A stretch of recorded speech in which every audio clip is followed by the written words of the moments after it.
The night I thought my marriage was over, rain crawled down my windshield in thin lines, and my coffee had gone cold beside me. I was parked across the street from the old community center on Hillcrest. Jenna's Subaru was in the back lot where she had no reason to be at 9:17 on a Friday night. Then the side door opened. My wife stepped out under the metal awning with a man I had never seen before. He was older, gray through the beard, shoulders folded inward like life had been leaning on him for years. Jenna touched his arm. He said something I couldn't hear. Then she stepped forward and hugged him. Not a polite hug. Not the quick kind you give a neighbor at a funeral. She held on. And in that moment, every small thing from the past 2 weeks came back with teeth. The key I found in her coat pocket. The folded receipt with initials I didn't recognize. The laptop she shut too fast when I came into the kitchen. The money missing from our joint account. The way she looked at me and said, "I can't tell you yet," like that was supposed to hurt less than a lie. I sat there with my hands on the steering wheel, staring through the rain, thinking about all the ways a life can break without making a sound. My name is Miles Carter. I'm 38 years old, and I restore furniture for a living in Asheville, North Carolina. Most days I'm in the converted garage behind our house, sanding old tables, fixing chair legs, replacing warped drawer runners, trying to make broken things useful again. People bring me pieces they can't throw away because somebody loved them once. I like the work because wood is honest. It moves, shrinks, swells, cracks, but it doesn't pretend. If there's damage, it shows you where. People are harder. Jenna and I had been married 11 years. She worked at the downtown library, coordinating community programs for people who needed help with forms, classes, resumes, or just being seen. She was the kind of woman who remembered everyone's allergies at potlucks and somehow knew which elderly man needed a ride home before he asked. Our marriage was not perfect. We had bills, tired dinners, a leaky bathroom window I kept meaning to fix, and a stack of mail by the door that grew like moss. But we had something steady. At least I thought we did. Most mornings, she made coffee before I got out of bed. She would kiss the side of my face and say, "Don't breathe too much dust today." I trusted that life. Or maybe I trusted it because I needed to. My father left when I was 12. His name was Walter Carter, though for a long time I tried not to say it. One day he was in the kitchen teaching me how a knight moves in chess, telling me it looked crooked only if you didn't understand the board. 2 weeks later, he was gone. His toolbox missing from the pantry closet, and my mother sitting at the table with both hands around a coffee cup she hadn't touched. No note. No honest goodbye. Just absence. My mother spent years pretending she wasn't waiting. She left the porch light on too long and looked up whenever a truck slowed outside. I buried her when I was 24 and carried one lesson out of that cemetery. People can leave you long before they admit they're leaving. Jenna knew that. Which is why, when she started hiding things, I felt the ground shift before I understood why. It began on a Wednesday evening with her coat. She came home late, rain in her hair, cheeks flushed from the cold. I was reheating chicken and rice on the stove because I had given up waiting. She apologized before I said anything. "Program ran long," she said, hanging her coat by the door. "Sorry, I should texted." "What program?" "Community outreach thing." "It's complicated." She said it lightly, but her eyes moved away from mine. After dinner, she went upstairs to shower. Her coat slipped off the hook and landed half open on the floor. When I picked it up, something small dropped from the pocket and clicked against the hardwood. A key. Not our house key. Not her office key.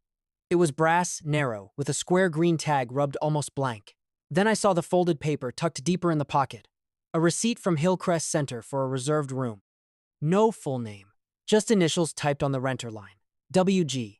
The reservation was for Friday night. I put the receipt back. I still don't know whether that was respect or cowardice. The next night, I walked into the kitchen and found Jenna at her laptop. She didn't hear me at first. On the screen was part of an email. I caught only one sentence before she slapped the laptop shut. "He doesn't need to know until Friday." My stomach went tight. Jenna looked up too fast. "You scared me." "Sorry," I said. "Everything okay?" "Yes." She smiled, but it was the kind people put on when they're holding a door shut from the other side. "Just work." That was when I started noticing everything. Her phone face down on the table. Calls she took on the back porch in a low voice. A new password on the laptop we used to share without thinking. $180 withdrawn from our joint checking account at an ATM near the bus station. Not a life-changing amount, but enough to feel deliberate. I hated the man I became in those days. I would sit across from her at breakfast and watch her hands. I would ask a normal question and listen for the space before her answer. At night, when she went upstairs before me, I would stare at her phone charging on the counter like it was a locked room. I did not open it, but wanting to felt bad enough. On Sunday morning, I went to see Caleb. Caleb Price had been my friend since high school. He owned a little coffee shop on Lexington Avenue and knew Jenna almost as long as I had. "She's hiding something," I said. He listened while I laid out the key, the receipt, the laptop, the calls, the money. Then he tossed a rag into the sink. "Ask her." I tried. "No, you circled it. Ask her." So I did. That night, Jenna was at the sink rinsing 2 bowls, sleeves pushed to her elbows. I stood by the table and watched a drop of water slide down her wrist. "Jen," I said, "are you in trouble?" She turned off the faucet. "What? Are you in trouble? With money, with work, with someone else? I don't care what it is. Just tell me." For a second, her face changed. Not guilt exactly, fear. "No," she said softly. "Not trouble. Then what is going on?" She dried her hands slowly. "I'm handling something difficult. That's not an answer. I know. Then give me one." She looked at me with eyes full of things she would not let out. "When I can, I will." I laughed once. "It came out ugly. That's supposed to make me feel better?" "No," she said. "It's not. Is there somebody else?" Her face went pale. "Miles, is there?" "No." I wanted to believe that one word. It came out fast, sharp, wounded. But every other part of her was still closed. "Then why do I feel like you're already halfway gone?" She flinched, and I regretted it immediately. But she still didn't explain. She only whispered, "I'm trying not to hurt you." That was the wrong thing to say to a man raised by a closed door. By Friday, I had become my own worst company. I checked the public library calendar and saw no evening event listed. Nothing that matched what she had said. I told myself there could be private meetings. I told myself a husband does not follow his wife. Then I followed her. She left at 7:40 wearing the old raincoat with the brass key in the pocket. I waited 3 minutes before I got into my truck. She drove to Hillcrest Center. It used to be a school. Red brick, tall windows, a flagpole with no flag. I parked across the street under a sycamore tree and saw her car in the side lot. One light burned in a room near the back. I didn't go inside. I stood near a dirty window that looked into a meeting room. Through a gap in the blinds, I saw Jenna sitting at a folding table across from an older man in a gray coat. He had both hands wrapped around a paper cup. His face was turned down, but I could see the beard, the thinning hair, the way his shoulders curved inward. Jenna slid an envelope across the table. He did not take it at first. She said something. He shook his head. She pushed it closer. Then he reached out and put his hand over hers. I stepped back like I'd been struck.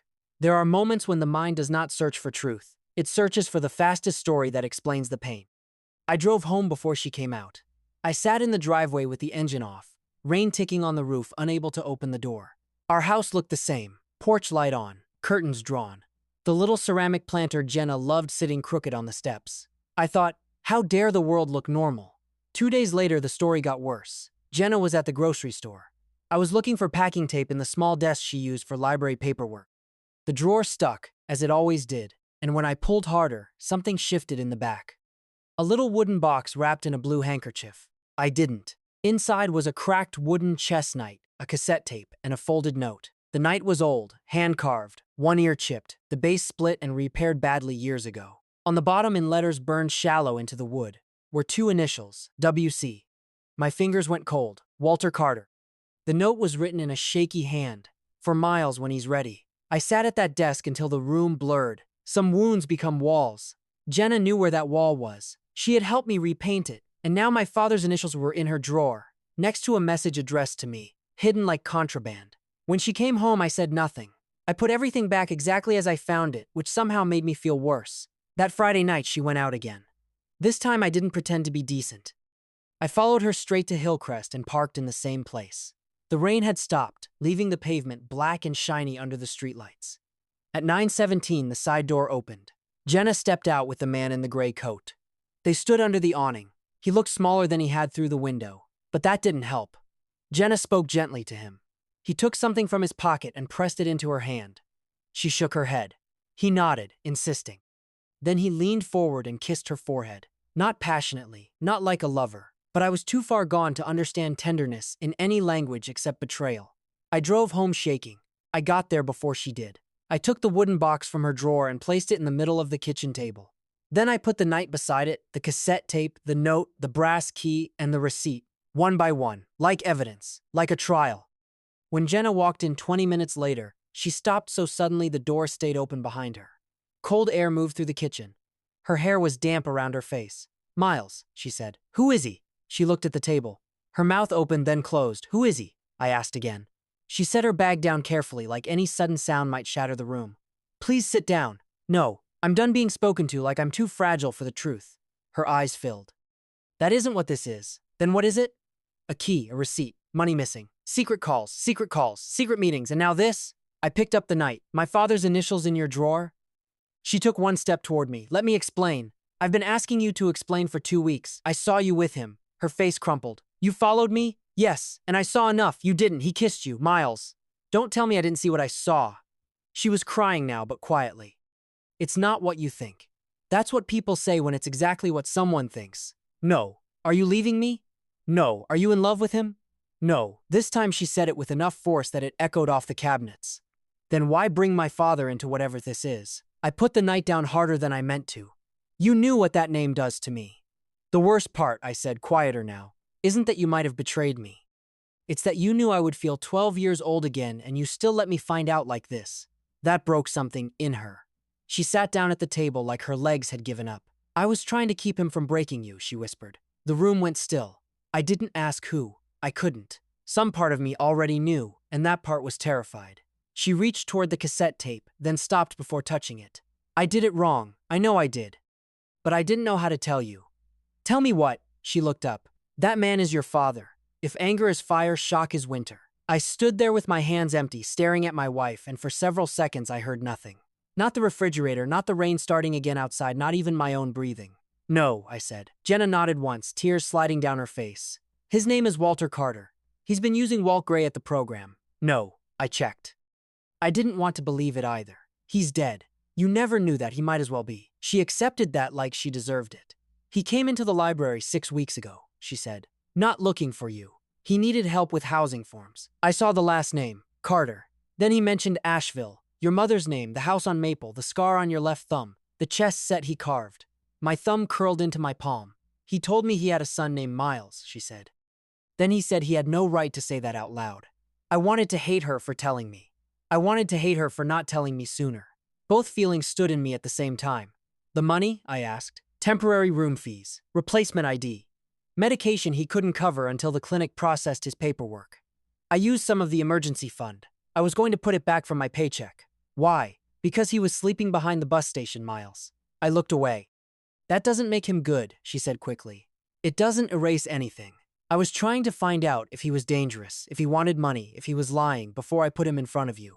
You decided that for me. Yes, she said. No excuse, no defense. And I was wrong. The simplicity of that almost made it worse. I picked up the note.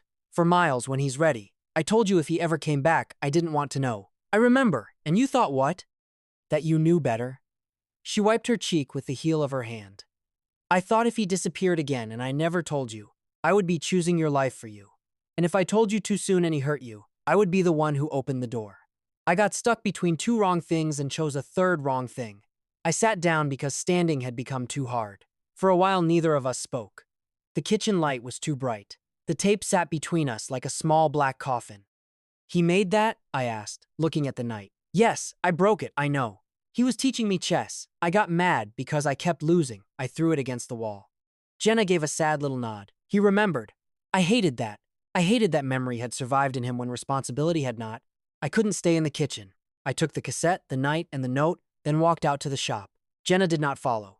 The shop was cold. I turned on the small heater and sat on the old green sofa. I kept for clients who wanted to talk too long about chairs. The air smelled like varnish and sawdust. Rain tapped against the windows. I set the cassette on the workbench and stared at it for almost an hour. Then I dug an old player out of a cabinet, the kind with a cracked plastic lid and buttons that clacked hard when pressed. I put the tape in. My finger hovered over play. I thought about my mother at the window. I thought about every birthday where I pretended not to look toward the driveway. I thought about Jenna sitting across from a man she knew I hated and choosing, badly but maybe not cruelly, to stand between us until she understood the shape of the damage. I pressed play. At first there was only hiss, then a cough, then a voice I had not heard since childhood, older and rougher, but still carrying a shadow I recognized. Miles, he said, and my chest tightened so hard I had to pause the tape. I nearly stopped there. Instead, I started it again. He did not ask for forgiveness. That was the first thing I noticed. He said he was a coward. He had been drinking too much, losing work, lying to my mother, borrowing money from people he should have stayed away from. He convinced himself leaving would spare us the worst of him. but really it spared him from looking at what he had done. He said my mother was better than he ever deserved. He said he had written letters and thrown them away because apology felt cheap when he was still too ashamed to come home. He said he kept the broken night because it was the last thing I had touched in anger before he gave me a better reason to be angry forever. Then his voice cracked. You don't owe me anything, he said. Not a meeting, not a word, not forgiveness. I just wanted the truth to reach you once without asking your wife to carry it alone. The tape clicked softly at the end. I sat in the shop until the heater shut itself off and the cold came back. The next morning, Jenna came to the doorway. She looked like she hadn't slept. I probably looked worse. I listened, I said. She nodded. I'm still angry, I know. At him, I know, at you. Her chin trembled, but she didn't look away. I know, you should have told me. Yes, you don't get to decide what truth I can survive. No, she whispered. I don't. That was the first moment I believed we might get through it. Not because she found the perfect thing to say, because she stopped trying to soften the wrong part. I need to meet him, I said. The words surprised me as they came out. Jenna's eyes widened. Are you sure? No, but I need to. Okay. My terms. Public place. No ambush. No big reunion. You don't speak for me. He doesn't touch me unless I say so. Of course, and if I leave after 2 minutes, that's it. Yes. We met Walter Carter 2 days later in a diner near the bus station, the kind with cracked red vinyl booths and laminated menus that curled at the corners.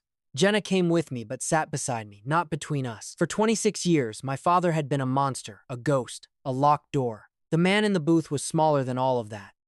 He wore a gray coat with frayed cuffs and held a knit cap in both hands. His beard was uneven. His eyes were mine, which felt like theft. Miles, he said. I sat across from him. Walter. He flinched at that, but he deserved the name. A waitress filled our mugs. Nobody touched the coffee. Why didn't you write? I asked. He looked down, because after enough time passed, every honest letter started sounding like an excuse. That's convenient. Yes, he said. It was. Did you know Mom got sick? Not until after. She waited for you. I know.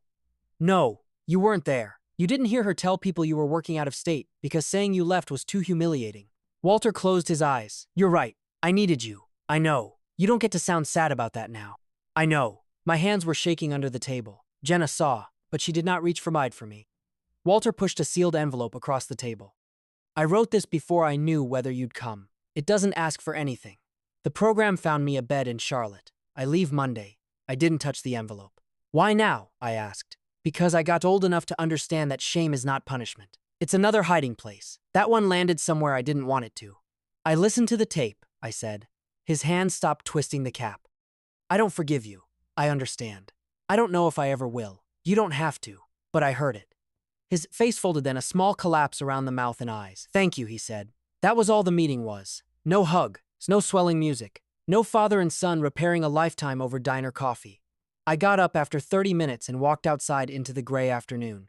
Jenna followed a few steps behind. In the parking lot, I leaned against my truck and covered my face with both hands. She stood near the front bumper. I'm sorry. I know. I thought I was protecting you. I know. I was also protecting myself, she admitted. I was scared you would hate me no matter what I chose. So I delayed choosing until the choice exploded. I dropped my hands and looked at her. That was the most honest thing she had said since it began. I don't hate you, I said. She looked away fast, like the relief hurt. But I don't trust you the same way today. I know, we have to rebuild that. Yes, no more deciding alone because the truth is heavy. No more, she said. Walter left Asheville the following Monday. I told myself I wasn't going to the bus station. I had done enough. I had listened to the tape, sat in the diner, said the things that had lived under my ribs since I was 12. A man was allowed to stop there.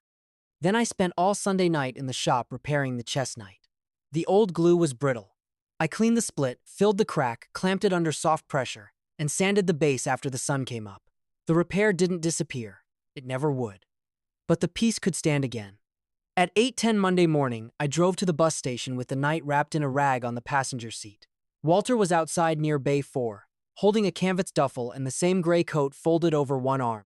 Jenna stood across the street by her car. She had offered to stay home. I asked her to drive separately. I didn't know why until I saw her there, present but not claiming the moment. Walter saw me and went very still. I walked up to him. The loudspeaker crackled overhead, announcing a departure for Charlotte in a voice too distorted to sound human. I fixed it, I said. I unwrapped the knight and held it out. He looked at the piece for a long time before taking it. His fingers trembled when they touched the repaired seam. Miles, he said, barely audible. It's not forgiveness, I know. It's not a promise, I know. I just don't want to be 12 years old forever.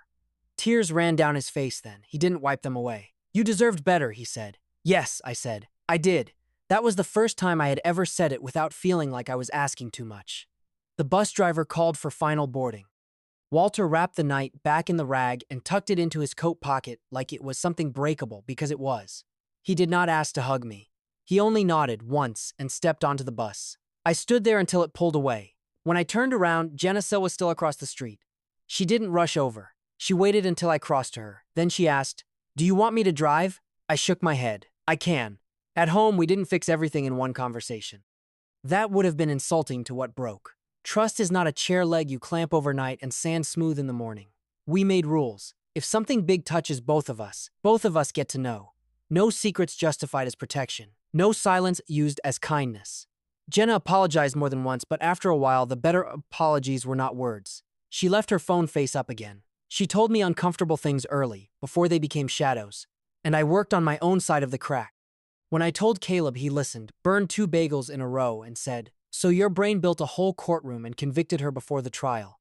I wanted to argue. Then I couldn't. "Pretty much," I said. He slid me a coffee. "Makes sense. Still not great." A few months passed. Walter sent one postcard from Charlotte, then another from a recovery housing program outside Greensboro. The messages were short. No pressure, no fatherly advice, just proof of life. I kept them in the top drawer of my workbench with the cassette and the letter. Some days I wanted to throw the whole drawer into the stove. Other days I opened it just to make sure the past was still there, contained, no longer roaming the house at night. Jenna and I still had coffee in the mornings. Slowly, life returned in small, unannounced ways. She stole my sweatshirt when the kitchen was cold. I complained and let her keep it. I left soup warming on the stove when she worked late.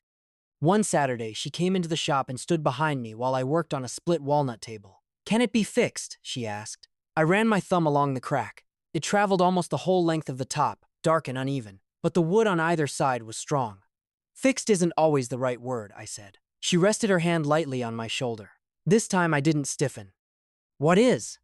I looked at the table, at the line where it had opened under pressure, at the places I would need to reinforce from beneath so the crack would not keep spreading. "Held," I said. "Sometimes it can be held. That's what I know now. Not every break disappears. Not every apology gives back what was lost. My father's leaving still happened. My mother still waited. Jenna still chose silence when she should have chosen trust. And I still let fear turn shadows into certainty. But the truth, once brought into the open, became something we could finally put our hands on. I didn't get my childhood back. I didn't become a man without scars. I didn't wake up one morning magically free of the old fear that love is just a longer goodbye. But I stopped letting that frightened 12-year-old answer every question for me. And some mornings, when Jenna leaves coffee by the shop door and the sun comes over the Blue Ridge soft and gold, I can stand at my workbench, touch the grain of something cracked but still worth saving, and believe that knowing where the damage is might be the first honest step toward learning how to hold it.